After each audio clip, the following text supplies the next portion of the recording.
Hey, welcome to Duke's Handbook. I'm Duke, and we're just going to kind of go through stuff. And since it is Valentine's Day, we're going to cover relationship type stuff. So let's just go ahead and get into that, right? This will be good. Maybe. Today is my 3-year wedding anniversary. This has been hands down the most depressing, miserable, horrible 3 years of my life. I've never hated another person more than I hate the person that I married. I run my ass off and I do everything for everybody in my life. He goes to work. Yeah, his job's hard. Yeah, his hours suck. He works. That is all he does. I am 30 years old and I'm literally begging for the bare minimum every single day. Yeah, I don't work. But the amount of weight I carry, I can tell you why I've stayed. Money. It's that simple. I wanted to be a stay-at-home mom. And yeah, I know I can leave because trust me, I am leaving. But people can't just walk out and leave one day when you have kids and 12 years of life wrapped up together. You can't just walk away with nothing. And sickness and health, better or worse, like, no. You gotta have a plan. A few moments later. My husband left the night that I posted that original video. Already broken. Today, Doesn't surprise me, be honest with you.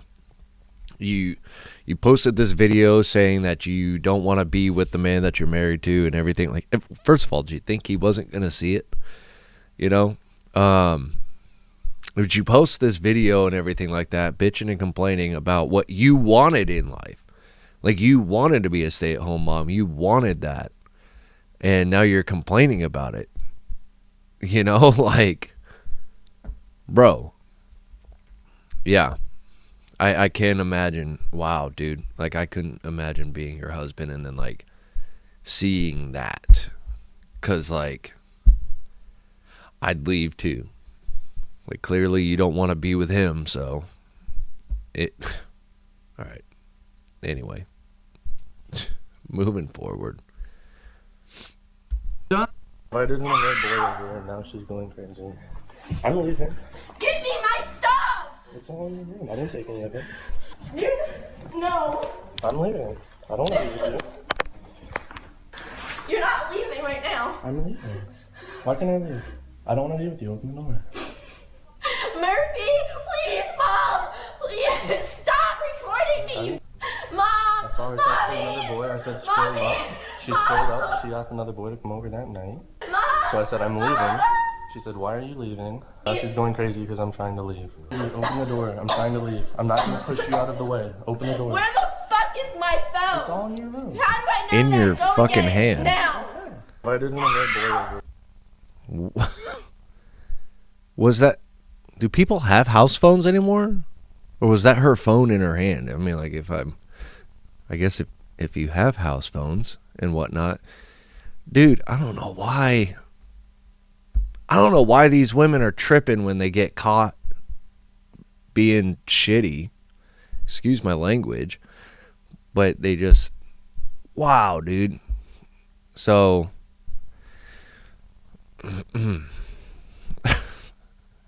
Dude, get the hell... Like, leave, bro. Like, get out of that. I don't know how old you are, but get out of that. You know this listen and we don't judge thing. I have a confession to make. Well, we listen and we don't judge. Me and Rem were both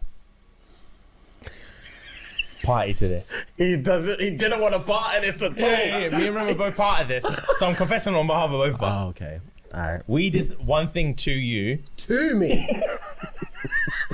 Rem, do you have any idea what he's about to say? I don't know what he's going to say. I'm already sorry. I'm already sorry. It's not even that bad. It's actually really minor. This is how strong our friendship is. Because it's really, really, really minor. You know, back in the day, yeah? We lived together for 2 years, right? First year that we lived together, you had first dibs on the bedroom. For the second year, Yeah. we agreed we'd play rock, paper, scissors. Yeah. So me and Rem made an agreement on the side that for the three-way rock, paper, scissors, Yeah. we'd make sure that we do the same thing. So that... So I get the bottom floor. Not the bottom floor, just last pick. The last pick. Okay. Yeah. We made an agreement to make you lose rock, paper, scissors so that you would get Take the the last... small one. Yeah, take the last room. Okay. And it's been on my chest for years. Okay. I'm sorry. It's fine. It only took you 13 years to tell me, but it's cool. But I don't like knowing that was coerced.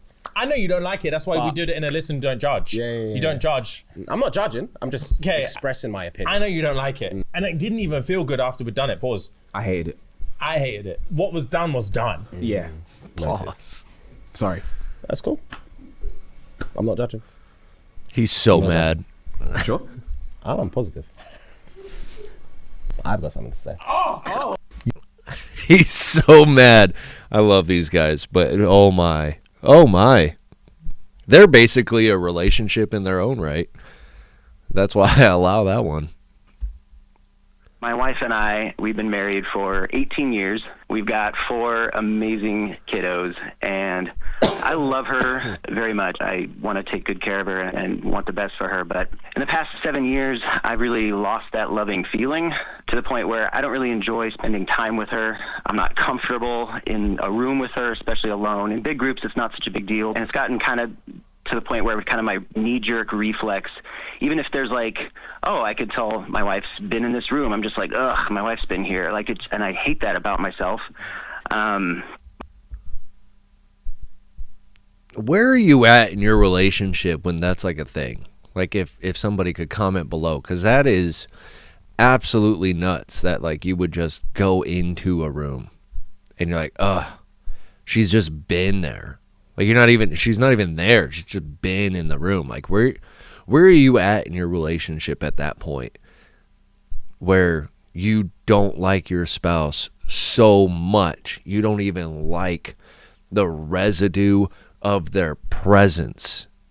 Like they're not even, that's so bad. I mean, like you need to sit down and have a conversation and maybe try to figure out why you're not having this like feeling of like wanting to be with your wife. You know what I mean? I feel like me personally, when I'm in a relation, I love being around the person that I'm in a relationship with. Like it's almost not that it's hard to be away, but I just like them being around, whether we're talking or not, or we're just hanging out and I'm on my phone and she's on her phone, or I'm playing a game and she's just in the room. I like that presence around me. Kind of like with, my dog back there. Like, I just like her to be in the room with me. Does that make sense? I don't know. I could not fathom getting to a point in a relationship where it's just like, dude, I can't even stand your residue of your aura in the room. Like, that's crazy to me. That's crazy, dude. What? Do rich men get with women who are not wealthy? I hate to say absolutely, broke, but women you can don't. say broke. You hate to say broke because women don't self-identify as broke. That's not broke what it is. Because he can't take you where you can't afford to take yourself. Broke is a mentality to me, and that's why. All right, your mentality and your bank account is broke. Oh. Yeah, come on. Broke is a mentality. She's trying to play word game. Women do not self-identify as broke. They can be got in the club free. 3 dudes and bought them a drink. They roll with their homegirl and they live with their auntie and still won't identify themselves as broke. Do rich? Facts. But to answer that question, like, yeah, dude, rich people date broke women. Like, that's just how that is. Freaking broke dudes date broke women. The mentality thing is crazy to me. It's a mentality. No, you're broke. If you're broke, you're broke. It's not a mentality. It's a real life thing. You can't be this I'm super big wealthy person because that's not a mentality. You can't be out there throwing money left and right just because you feel or think that you're not broke. Like, get out of here. Get out of here with that nonsense. You're joking right now. Okay, so I am interrupting this broadcast because while I was outside having a cigarette during editing, I came across this beautiful YouTube short, which is an amazing example of a great relationship. So let's go ahead and watch that.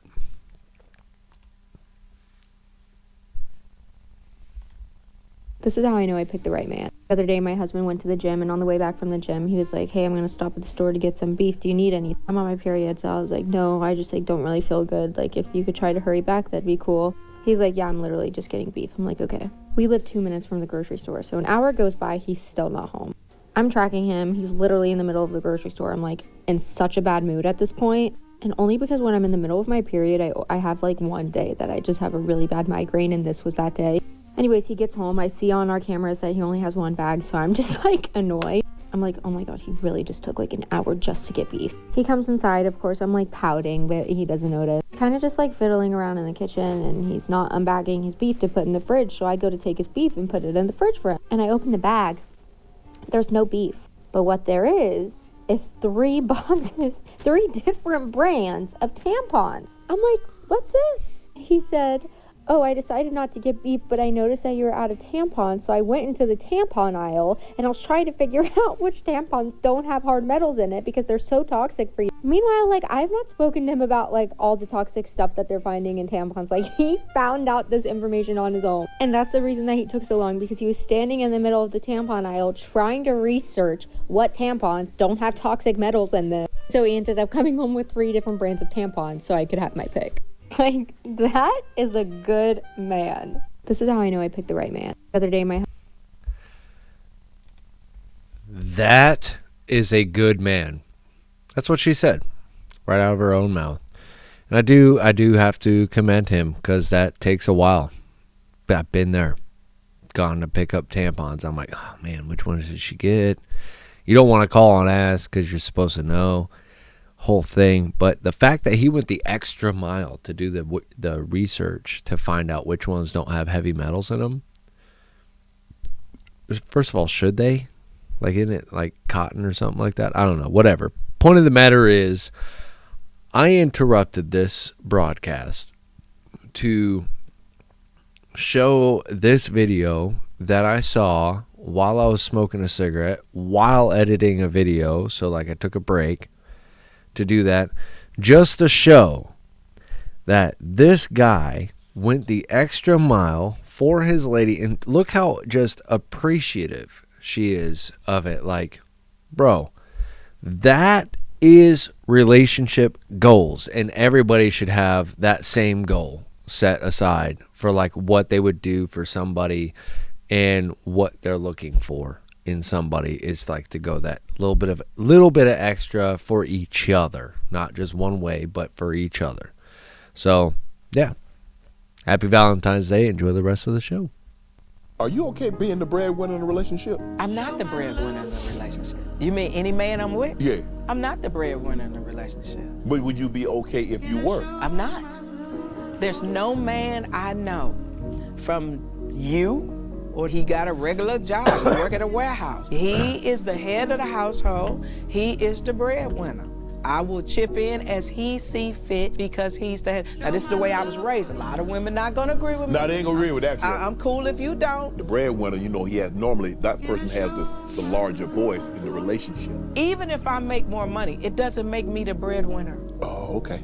I am advice and concurrence. He is the head of the household. This is what I believe. But what if you got the money, you making the money? No, this is what I believe. He's a man. He is the head of households. People need to start reading Ephesians. That's what I believe. I may be strong-willed, I may make money. I want to make his life better and easier, but I'm not the head of the household. Are you okay?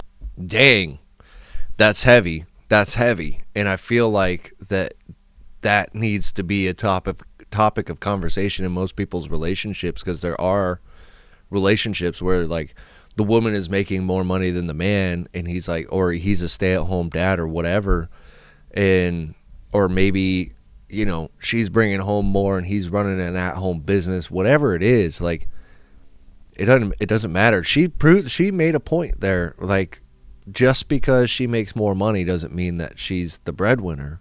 Like, he's the head of the household. That runs deep. That's a good one. That's a good one, lady. I don't know who you are, but dang. This is the thing I hear from all women nowadays. We're all the masculine men. Mm-hmm.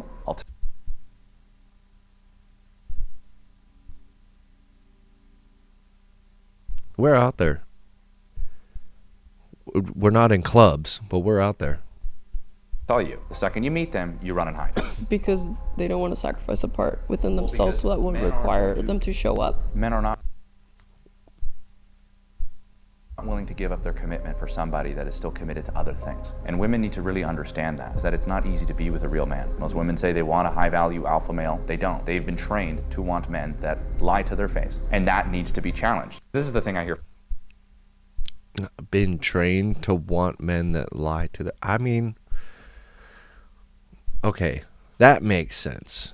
Because a lot of these chicks now are like going out and getting the F boys. You know what I mean? Like they don't, and then when they're done being in crappy relationships and all that stuff, that's when they want to like find a good man that is loyal and everything like that. And I think that stands true today for sure.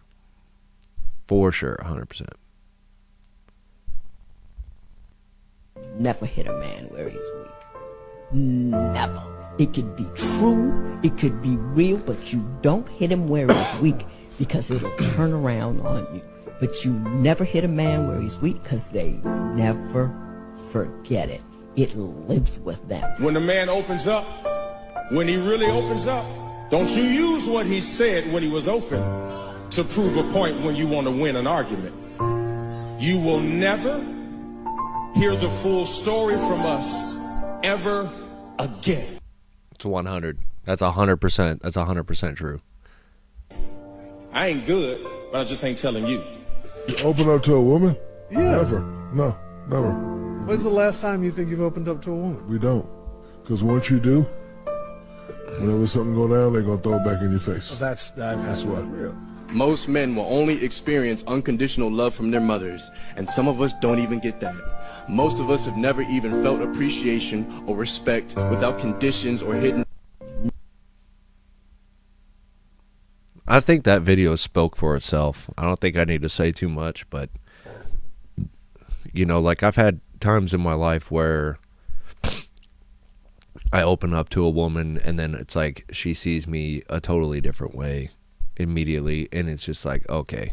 And then obviously, you know, here I am single, so it's not like those relationships worked out, you know. And yeah, so, and I remember talking to my mother, and my mother was like, never, and coming from your mom, she goes, never, ever, ever, ever open up emotionally with a woman ever again.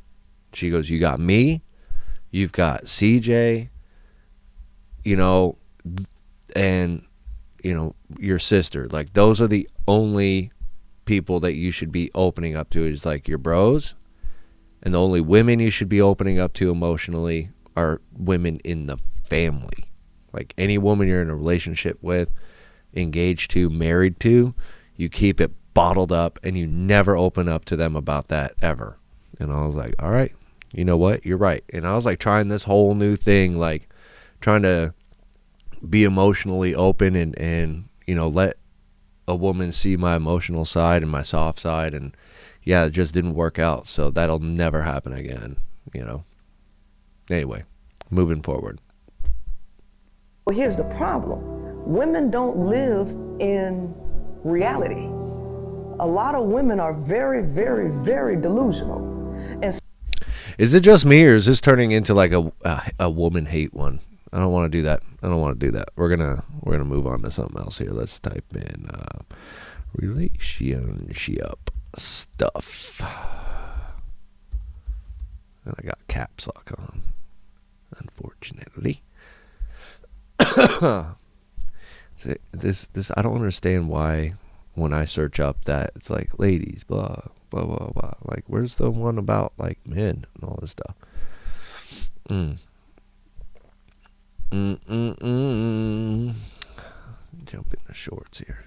He said, if you show me your boobs, I'll give you a bottle of wine. What? Who? Who did that? I don't know. He was just coming by. Oh, my God. And he said that. So what happened? Did you call the police? No, What'd you do? he went that way.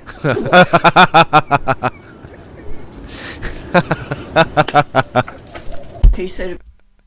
That's one of my favorite jokes. Oh, that's one of my favorite jokes. I remember when those jokes first started happening. Like people were like, hey, you know, there's a guy out here saying that if you slap his like naked butt with that has whipped cream on it or something like that, he'll give you $20. And then, oh, gross. All right, I'll call the cops. Anyway, can I get 20 on whatever with a whipped cream in it? You know, that stuff's funny. So I got a story. One of my Australian buddies that's living out in Thailand right now, he goes, oi, I can't do the accent, but he was like, there's this really, really weird Thai guy out there going, I'll give you a bottle of Thai whiskey if you do blah, blah, blah, blah. And he goes through this whole thing. And then he like flips the camera and he goes, yeah, it was right over there. And he's got a bottle of Thai whiskey in his hand. Oh, man, that was jokes, dude. That was funny. That was funny. Oh, man, I love old people that have a sense of humor. That's hilarious. Elizabeth, you're so emotional. Like, slow down. Wait. Look at this guy. Buddy, if you want to impress my girl with a vehicle, it's going to have to be a food truck. Like, relax. Right? I love that. You know what I mean? This guy think he is. Elizabeth.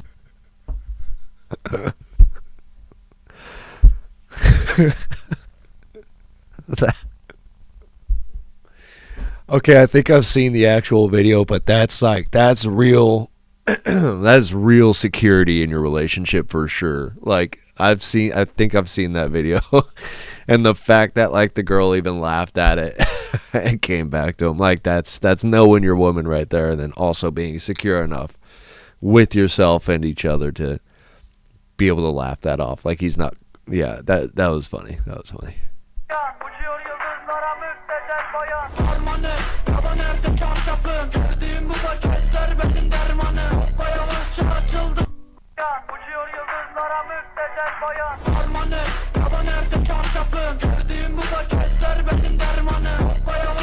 What? Yo, these people that are like trying to keep their phones from their spouses and stuff like that and get upset when like, first of all, don't give your spouse a reason to think you're doing something on your phone that you shouldn't be doing, right? That's number one.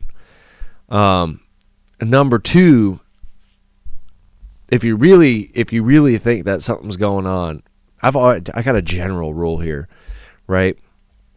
I've never cheated on anybody. I've never even almost cheated, nothing. I've never done that, been there or anything, right? But I've seen these spouses go through this. Like, I had a girl that was like, let me go through your phone, blah, blah, blah, blah, blah. Okay, here you go. Boom. Go through my phone. I don't give a shit. I'm not hiding anything. And then I go, okay, cool. My turn. Let me go through your phone. And she was like, no, because she knew she was cheating. She was messing up. And didn't find anything in my phone.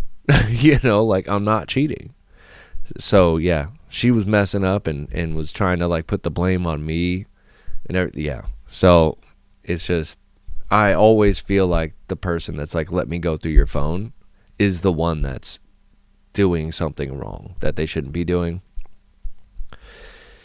And I mean, like, some people will agree with me, and obviously some people will be like, nuh-uh. And so, yeah, nonetheless, if you do agree, hit that like button. If you don't agree, put why in the comments that you don't agree. Like, why you don't agree. Anyway, yeah. I met up with this girl on Tinder. Uh-huh. We went on 3 dates in 4 days. Everything's great. Sure.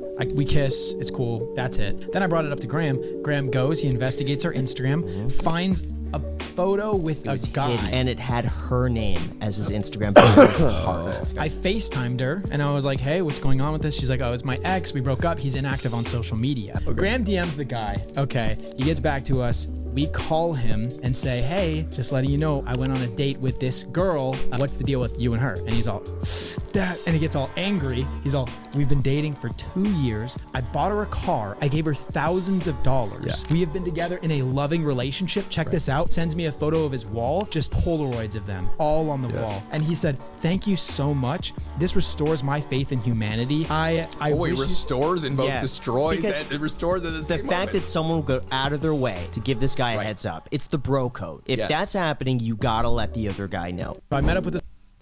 Big facts. And I don't know why guys do this too, though, but like it seems like it's mostly women coming out that they're like doing this whole like dating multiple men, you know, one's for food, one's for rent, one's for, you know, whatever.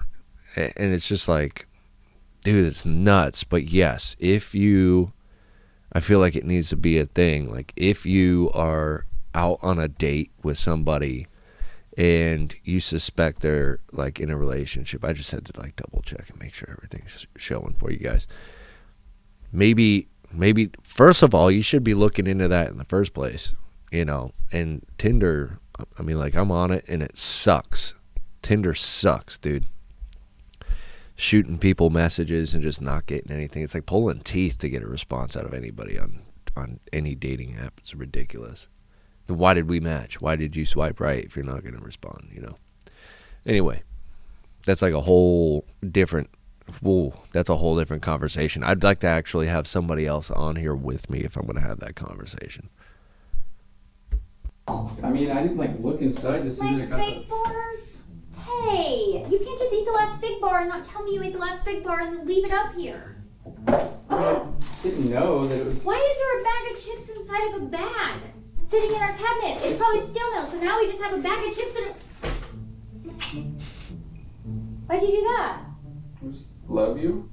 Okay, well if you love me, stop putting bags inside of bags inside our cabinet. Okay, throw them away. I mean, like, if it works, it works. So, moral of the story, kiss each other in the middle of an argument. If it works, it works, bud. If it works, it freaking works. Excuse my language. When it comes to your past, I honestly don't think you're entitled to tell your partner every single little detail that happened, because, like, maybe some things you just don't want to share, you're not comfortable sharing. Or maybe those are things that you think, like, okay, it's not even relevant anymore. Like, why bring that up kind of thing? You know what I mean? I realize that, you know, when you have a boyfriend, when you have a partner, you have, like right now, like how we're vulnerable, you have to be vulnerable in order to open those parts of yourself up. Now, when it comes to your... What she says does ring true. Neither party is... I guess, has an obligation to, what would you say, unveil this whole deal with their life, right? Yeah, I will say I had a buddy, he was dating this chick and everything like that, and he was going hunting or whatever, and he had invited her along and she came and all this other stuff, and then she wanted to go to like some play or something like that, and he was like, no, I'm not going to that. And I said, well, why don't you do it for her? I mean, like, she went hunting with you for you. He goes, no, she went hunting with me because I invited her and she wanted to go. He goes, I'm not married to this woman. I have no obligation to do anything that I don't want to do. We're not married. And I was like, interesting way to look at it. Well, now they're married, and now he does have those obligations. But it was an interesting conversation to have. And it's just kind of like what she's saying here, you know, like neither party has an obligation to either party to tell and divulge everything from their past. I mean, like, there's stuff that I won't tell women that I'm in a relationship with that has nothing, it has nothing to do with them. You know what I mean? Has nothing to do with them. It was years before they came into my life. It's just, there's no reason to even talk about it. So, yeah. And I don't mean to get political, but have you ever seen a man and a woman break up and you're like, he was such a catch. Like, what is she going to do without him? Oh my gosh, he is so much better off without her. Never. Have you ever seen that? I have never. I quite literally have never seen that. Okay, you've never seen this. I definitely have. I've seen guys who dated women who put them down so often that when they finally broke up with her, it was like his entire life force had been returned to him. Like, I've seen guys become confident again just by being away from their ex. I've seen guys get so used by women that they've actually cried the first time a girl initiated doing something for them after that breakup. And I've seen women completely fall apart when they blow things with a good man. You ever hear of a Chad widow? Every single day a woman fumbles a good good man by taking him for granted, testing him, or just assuming she can do better. But you're not going to hear about that because these women aren't going to tell on themselves, and men don't take their relationship issues to the internet like women do. And I don't mean to get political, but True, true. True, true, true, true, true, true, true, true, true, true, true. That'll do it for this episode, and I want to just kind of close it out with, like, if you're in a relationship, if you've been watching this video or whatever today, first of all, happy Valentine's Day. But also, secondly, I think people need to understand that they need to talk to each other about anything that's going on in your relationship. Sit down and have a talk. Don't argue. Don't yell at each other. Don't go to bed angry. It doesn't help anything. What does help is when you sit and talk and work things out together as a couple. That's like the whole point. Yeah, dude. I mean, like, really listen to each other. I have a story I'll close out with. When I was an Uber driver, I had a married couple in my back seat. I think they were like newly married, maybe only a year or whatever. And they were just bickering back and forth, back and forth, back and forth. And it got to a point where it's just like, dude, you're doing this in front of a total stranger. Like, I can't imagine what it's like when you're actually out in public. I think they were probably bickering on the street even before I got there. We're about halfway to their destination, and I go, can I just interject real quick, you guys? And they were like, yeah, what? And I'm like, I'm not trying to be nosy, but I am, obviously your driver, so I'm hearing both sides of you guys talk. I was like, but also what I'm not hearing is either one of you responding to the other one's concern. And they were like, huh? I was like, you're talking about what you are upset about, and you're talking about what you're upset about, but neither of you are responding to what each of you is saying. Like, you're saying this, she's saying this, you're saying this, she's saying this, but it doesn't work. It's not solving anything. You're just bickering. You're just both bitching and complaining about what you're bitching and complaining about, but neither of you are listening, really listening to the person's complaints or concerns or anything like that. Like, you're not even waiting for your turn to talk at that point. Really listen, really sit down, really have a conversation. And so I mean, like, after that, then their bickering in my back seat kind of turned into an actual conversation. And I got to be honest here, and I'm probably tugging on my own D a little bit here, but I think that little bit of interjection, I think that might have saved a big chunk of their marriage, where they maybe like carried that on throughout their relationship. But anyway, happy Valentine's Day. Have a good rest of your day. Like, follow, whatever, all that other stuff. And then, talk to you guys later. Okay, bye. Love you. Bye.